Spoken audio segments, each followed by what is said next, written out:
I proposed that so many of my clients were blacklisted during the terrible McCarthy period. And I suggested that I have income that became part of the overhead and then share the profit favoring them. And he became so upset that he wanted to break up the association. And then I said fine, and I started my own agency on 61st Street in my garden apartment. So in the end, Liebling and Wood weren't that didn't support you as they used to. Not at all. No, I became too successful, and they wanted to go back to their own way of being. And then later they closed up, and she went to MCA after I'd sold out. Later I had my own agency, and then I sold out to William Morris, as you know.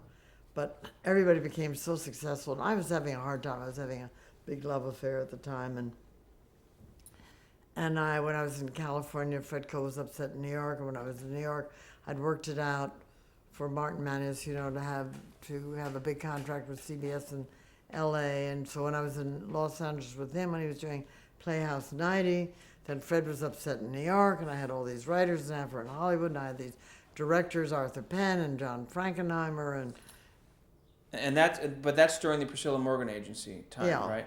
Well, let's get into that. You formed your own agency in 1952. Is that about right? that I would say, yeah. Okay. I'd say.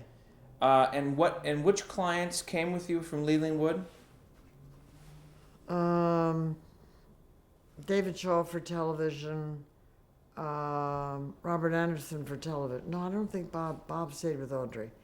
He wrote Tea and Sympathy shortly afterwards, but Tad Moselle, Martin Manulis, Arnold Schulman. How did Liebling and Wood react to? Oh, they were furious, but they broke it up. They killed a very good thing. And so I had a very successful agency, and then I was living this glamorous life at the Beverly Hills Hotel in LA and living in New York and California, and as I say, I was having a very dramatic love affair.